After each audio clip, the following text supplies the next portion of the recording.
Private আইল্যান্ডে 1.5 লাখ টাকার water villa. তো এই ওয়াটার ভিলাতে কী কী আছে না আছে সব কিছু দেখতে হলে থাকতে হবে আমার সাথে, আর আমার সাথে থেকেই পুরো ভিডিওটা দেখে নিতে হবে।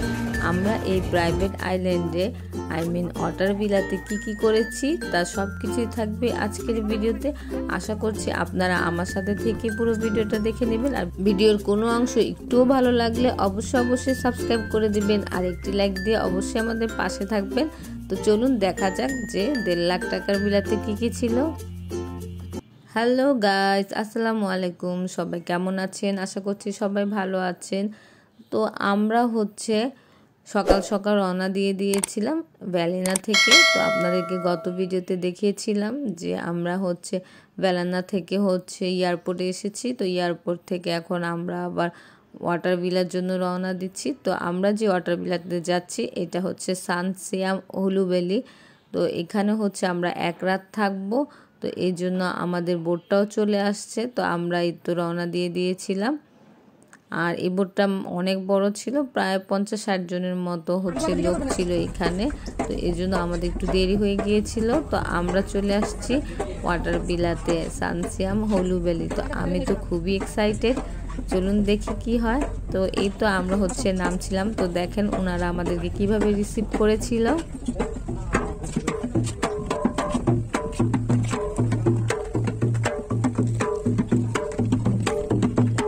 এটা ওনাদের ডাইভ সেন্টার। তো এখানে মূলত সব বোট এসে নামে, তারপরে ওনারা ওনাদের গেস্টদেরকে রিসিভ করে নেয়, যেমনটা আমাদের সাথেও কারণ আজকের গেস্ট আমরা ওনাদের জন্য।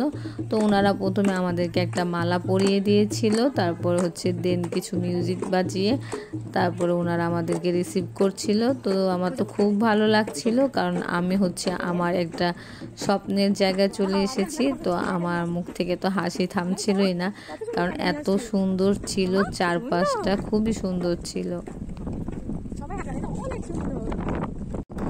আমরা এখন ওনাদের লবিতে চলে যাচ্ছিলাম, মানে রিসিপশনে। তো প্রথম দিকে আমাদের যে ফর্মালিটিসগুলো থাকবে, তো ওরা আগে ওগুলাই করবে। দেন আমরা মেবি যদি টাইম থাকে তো দুপুরে লাঞ্চটা করে নিব, কারণ অলরেডি আমাদের অনেক লেট হয়ে গেছে। তো দেখি কি হয়, লেটস সি। আমাদের সাথে আপনারাও দেখতে থাকেন।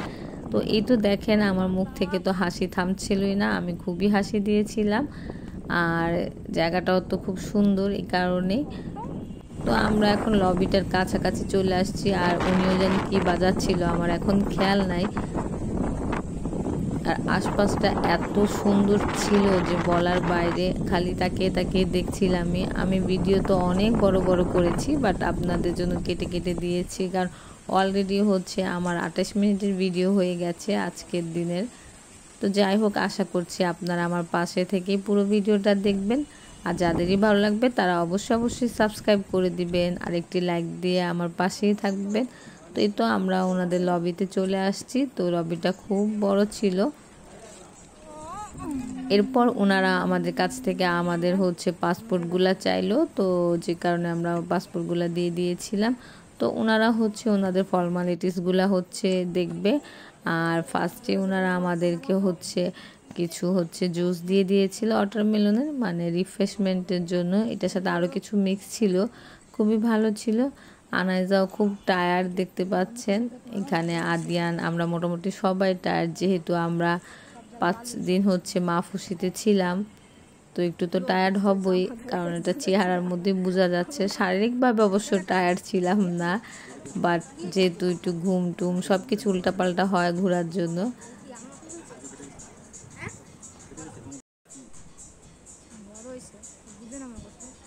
রিসিপশনে অনেক সময় লেগে যায়, প্রায় 40 মিনিটের মতো লেগেছে, কারণ ওনারা অনেক কিছু চেক করে এসব কারণে। তো আড়াইটার দিকে ওনাদের মানে লাস্ট লাঞ্চ সার্ভ করার টাইম। তো এর মধ্যে হয়ে গেলে আমরা লাঞ্চটা পাবো, আর এর মধ্যে না হলে হয়তো আমরা লাঞ্চটা পাবো না, এটাই ওদের নিয়ম। তো যাই হোক, আর এখানে বাগি চলে আসছে, আমাদের কাজও মোটামুটি শেষ।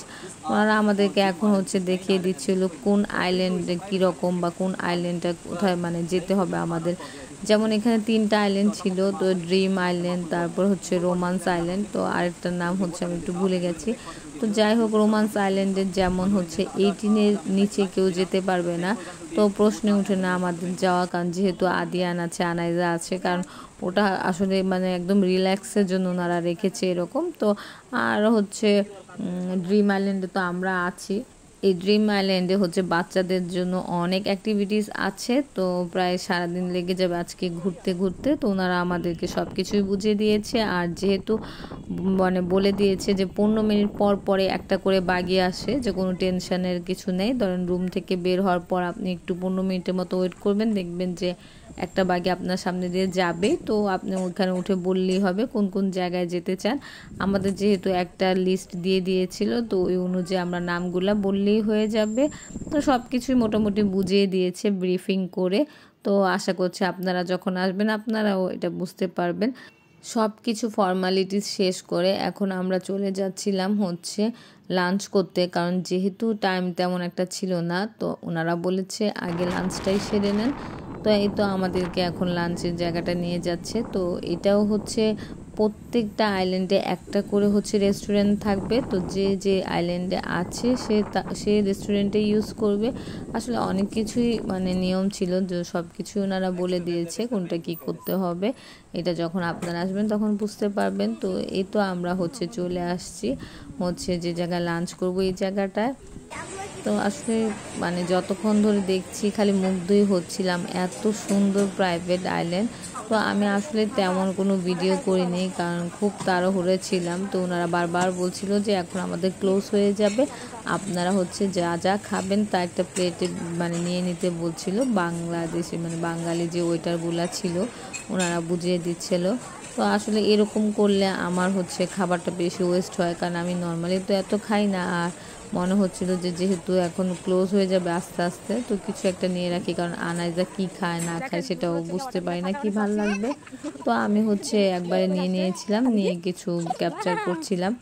তো এই তো খাওয়া দাওয়া শেষ, আমরা এখন একটা বাগের জন্য ওয়েট করছিলাম। তো আমরা এখানে একটু দুষ্টামি করতে করতেই দেখি যে একটা বাগি চলে আসছে, কারণ ওনারা বলেছিল যে মানে 15 মিনিট অ্যারাউন্ড 15 মিনিট পর পর একটা করে মানে বাগি আসে। তো আসলে আমি এখন খুবই এক্সাইটেড যে আমি এখন আবার রুমে যাব, এতক্ষণ পর রুমটা দেখতে পাবো। I was really excited that time. আমি যে কত এক্সাইটেড ছিলাম তো আপনাদেরকে বুঝাতে পারবো না। তো এই তো আমি চলে আসছি আমার রুমের সামনে, এখন হচ্ছে হেঁটে হেঁটে রুমে যাব। তো এইখানে আমাদেরকে নামিয়ে দিয়েছে, কারণ এটার উপরে আর বাগি যায় না, বাট এটার উপরেও কিছু ছোট ছোট গাড়ি যায় যখন বেশি বৃষ্টি বা এরকম সমস্যা হয় তখন গেস্টদেরকে নিয়ে আসে। তো এই তো দেখেন আমি ওই টাইমটায় এত এক্সাইটেড ছিলাম যে আমার মুখ থেকে হাসি থামছিল না, মানে এত এক্সাইটেড ছিলাম। আর কারণ যেহেতু এটা আমার একটা ড্রিম বলা যায়, তো আমার ড্রিম যখন পূরণ হয়েছে একটু তেমন হবে। এখানে হচ্ছে ওনারা কিছু পানি রেখেছে ঢুকতে, কারণ কারো পায়েটায় যদি কাদা টাদা থাকে তো এখান থেকে ওয়াশ করে আসতে হয়। তো আমি যা যা ধরছিলাম আনাইজো আমার সাথে সাথে ধরছিল। এতক্ষণ ভিডিও করব। এই জায়গাটা অনেক লম্বা ছিল, যে হাঁটতে হাঁটতে অনেকক্ষণ লেগেছে, মনে হচ্ছে যে এই তো চলে আসছে, আসলে না। আর আমাদের রুমটা ছিল একদম শেষে, দুইটার আগে, মানে 3 নাম্বার শেষ থেকে।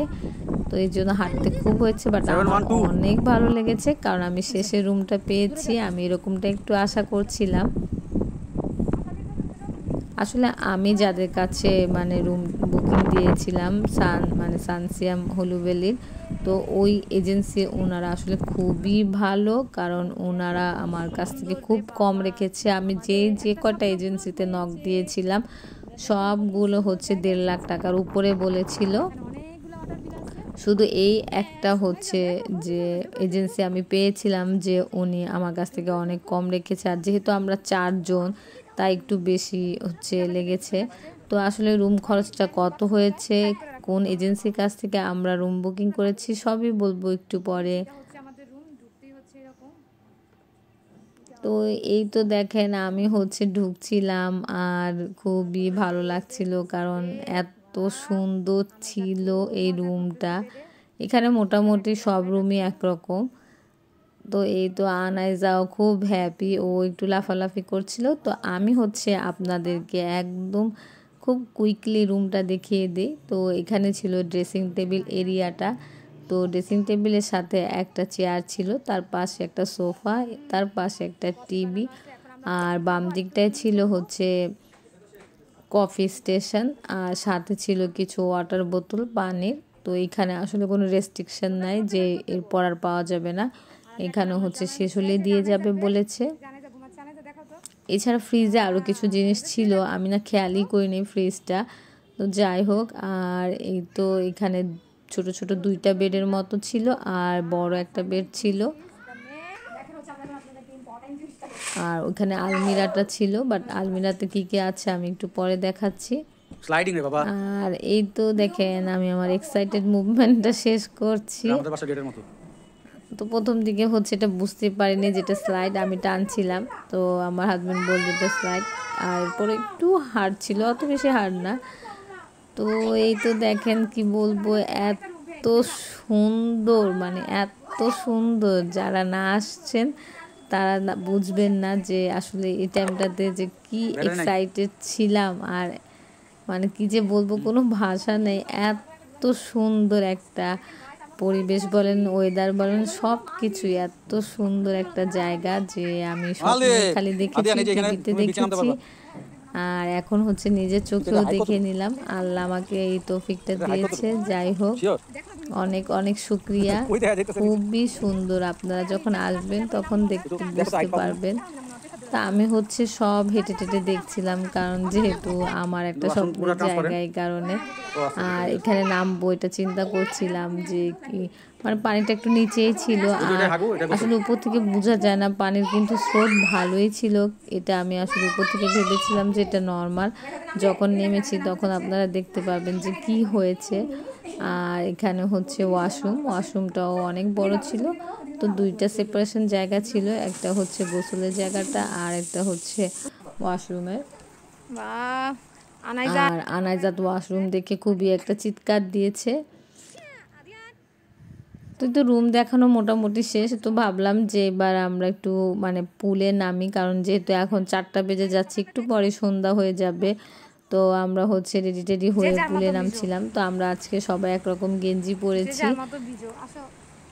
আর পানি এত ঠান্ডা ছিল, আমি কিন্তু আসলে ঠান্ডা পানিতে নামতে পারি না, বাট আদিয়ান আনাইজার খুবই সাহস, ওরা কিভাবে জানি নেমে যায়। তারপরও আদিয়ানের একটু কষ্ট হচ্ছিল, যে দেখেন আদিয়ানও বলছিল যে অনেক ঠান্ডা।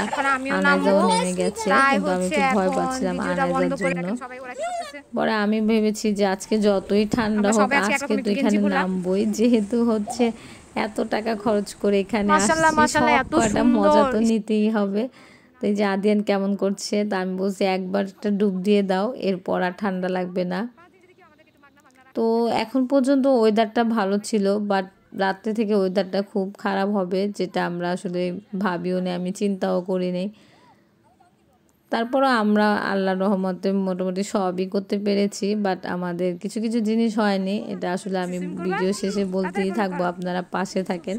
ওই দেখেন আনাইজা কি সুন্দর লাফালাফি করছিল আর ঠান্ডা ঠান্ডা বলছিল, আদিয়ানো। তো ওদের এসে দেখে আমি তো ভেবেছিলাম প্রথমে নামবই না, বাট খুব কষ্ট করে আস্তে আস্তে নেমেছি। এই তো আদিয়ান হচ্ছে মানে সুইমিং করে ফেললো, তো ওর আর ঠান্ডা লাগবে না। আর এই বোটটা হচ্ছে আমরা ঢাকা থেকে নিয়ে আসছিলাম, কারণ আমরা তো চিন্তাই করে রেখেছিলাম যেহেতু আমরা ওয়াটার বিলাটা উইথ পুল নিয়েছি, তো পুলে আনাইজা যাতে মজা পায় এরকম কিছু একটা কিনে নিয়ে যাই। তো একটা বোট নিয়েছিলাম যাতে পানিতে চলে। এই যে আমার খুব ঠান্ডা লাগছিল, তো এখন জন্য ভাবলাম যে নেমে যাই। এখন আমি ওইখানে নামবো নিচে, তো আমার হাজব্যান্ড বলছিল যে তুমি আগে যেয়ে দেখো যে দাঁড়ানো যায় কি না, কারণ যেহেতু আমি সাঁতার শিখেছি আর ও সাঁতার শিখে নাই, তো ও বলেছে ও পরে আসবে। আর এছাড়াও আমি হচ্ছে একটা ভিডিওতে দেখেছিলাম, ইউটিউব ভিডিওতে, যে এখান থেকে একটা মানে লোক নামার পরে আর তেমন উঠতে পারছিল না, তার অনেক টাইম লেগেছে উঠতে, কারণ যেহেতু একটু মোটা সোটাও ছিল।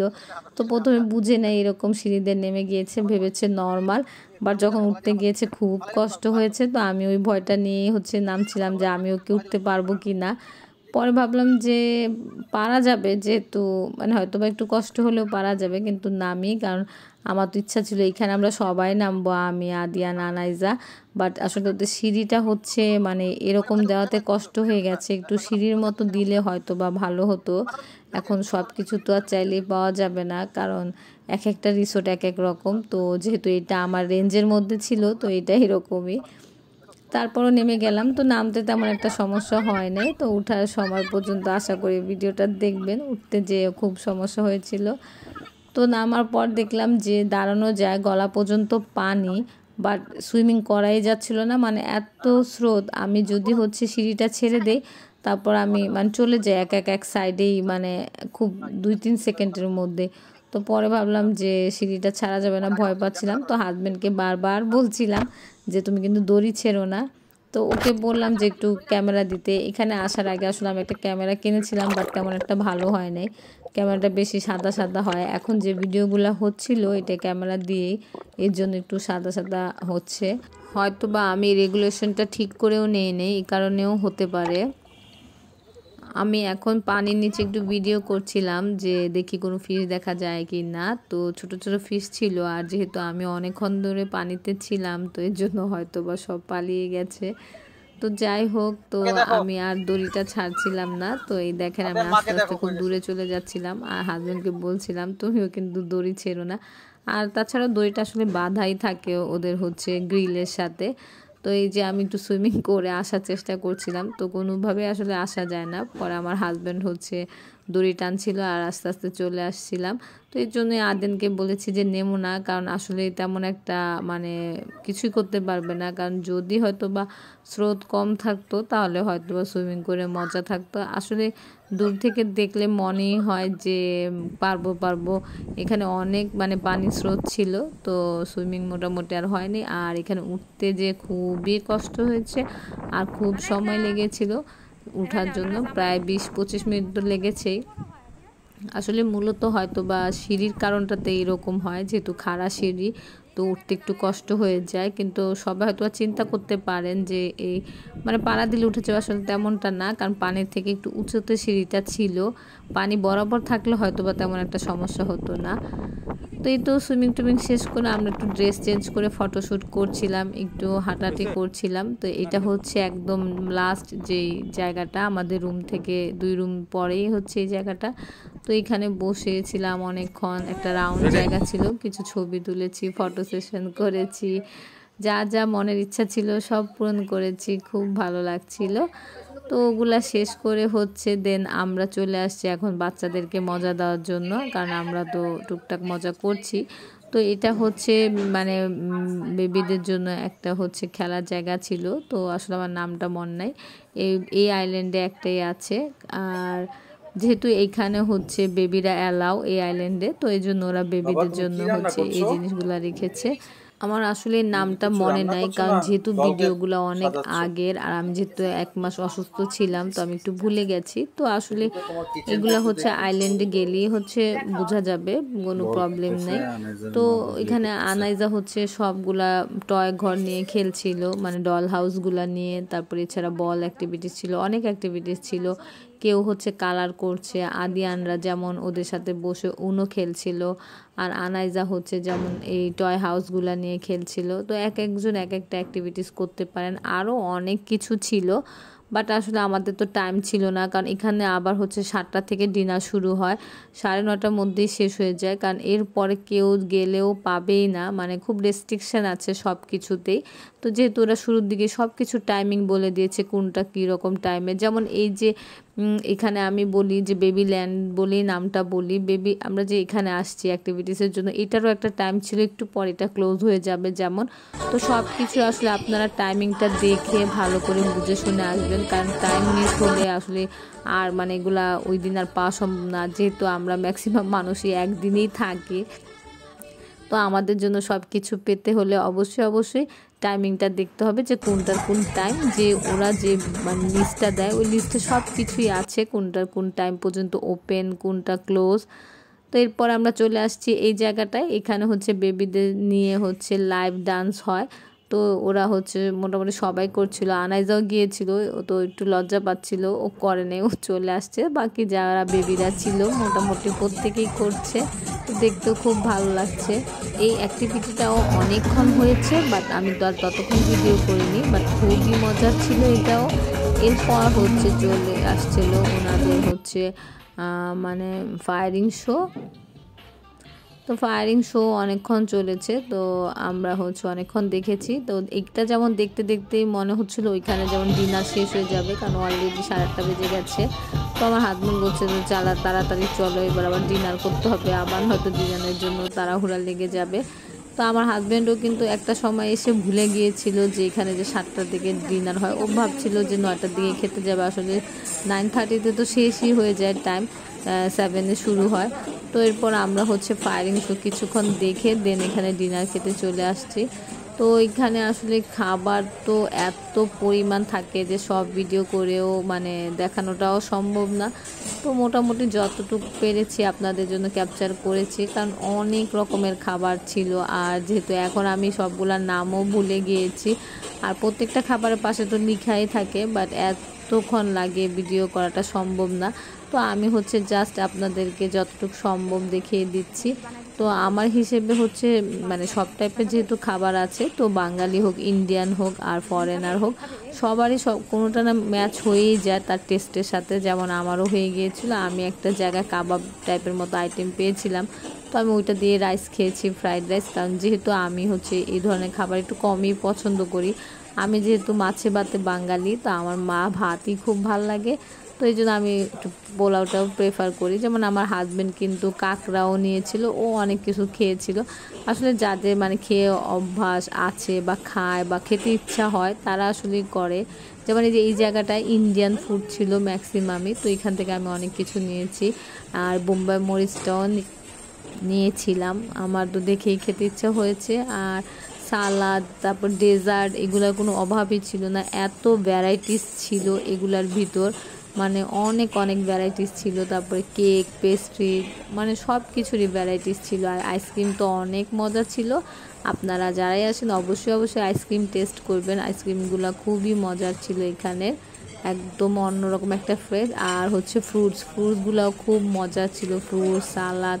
তো আমরা যেমন হচ্ছে পেঁপে নিয়েছিলাম, ওয়াটারমেলন নিয়েছিলাম, মানে খুবই মজা ছিল। আর যেহেতু রাতের বেলা আমি অত ফল টল খাই না, আমি একটু কম খেয়েছিলাম জাস্ট টেস্টের জন্য, যে হ্যাঁ দেখেছি খুব মজা ছিল। তো এই তো দেখতে পাচ্ছেন হরেক রকমের খাবার, এত খাবার মানে মানুষ কি খাবে সেটাও কনফিউশনে পড়ে যাবে যে এত খাবার।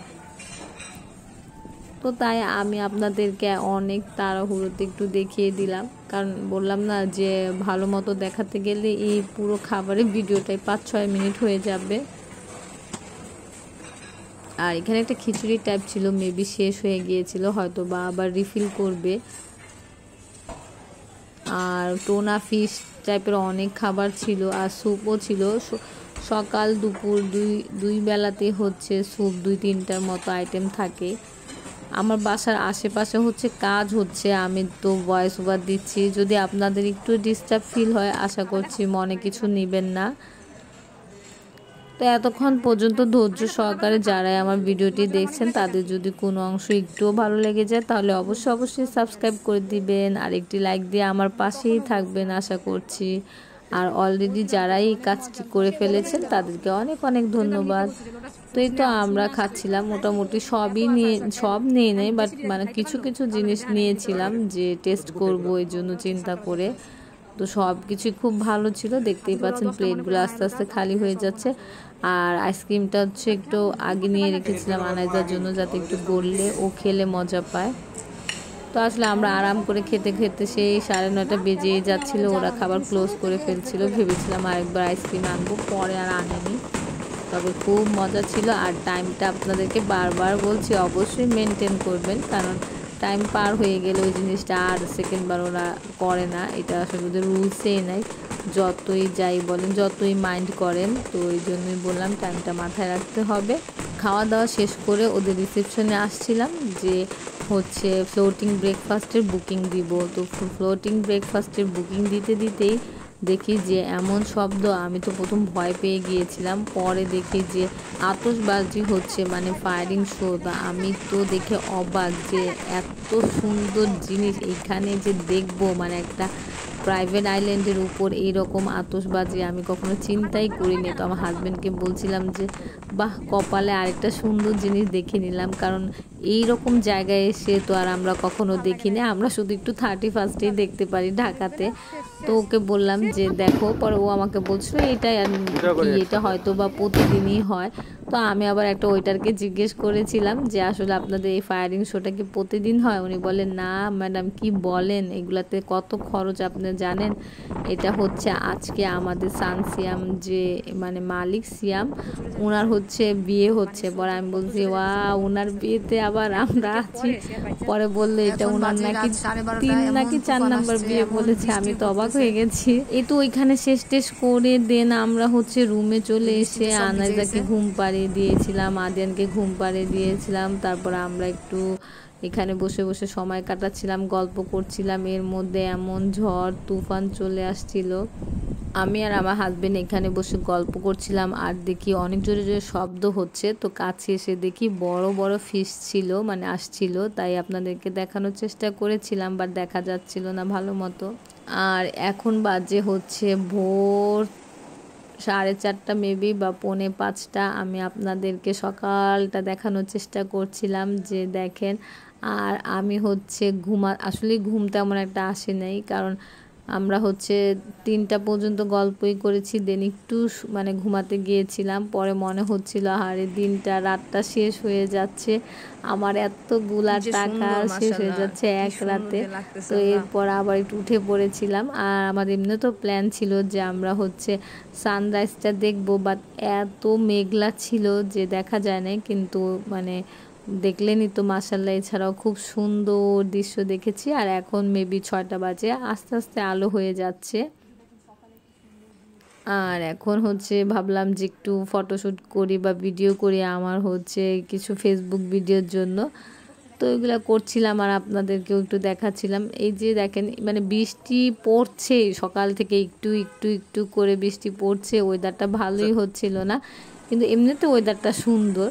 এরপর একটু কফি খেয়ে নিলাম। আমরা তো ভেবেছিলাম যে আমরা ফ্লোটিং ব্রেকফাস্টটা আগে করব, কিন্তু বৃষ্টির কারণে হচ্ছে ওনারা বলছিল এখন ওনারা আনতে পারবে না। তো ভাবলাম যে যেহেতু আমাদের প্যাকেজের সাথেও ব্রেকফাস্ট আছে, তো আমাদেরকে আবার ওই রেস্টুরেন্টে যেতে হবে ব্রেকফাস্টের জন্য। তো ভাবলাম যে একটু কমলে ওইটাই আগে খেয়ে আসি, দেন পরে হচ্ছে ফ্লোটিং ব্রেকফাস্টটা করব।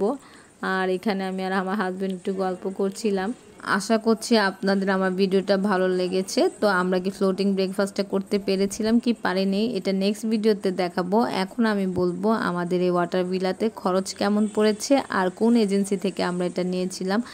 আমাদের এই ওয়াটার ভিলাতে এক রাত থাকতে খরচ পড়েছিল 1.5 লাখ টাকা। আর আমরা হচ্ছে ট্রাভেল ফর ইউ এই এজেন্সি থেকে এটা বুক করেছিলাম, কারণ আমি অনেকগুলো এজেন্সি দেখেছিলাম, বাট এটাই সব থেকে কম রেখেছিল, অনেক কম রেখেছিল। তো আপনারাও যদি চান ট্রাভেল ফর ইউর সাথে যোগাযোগ করতে পারেন, আমার মনে হয় আপনাদের কাজে লাগবে। তো আজকে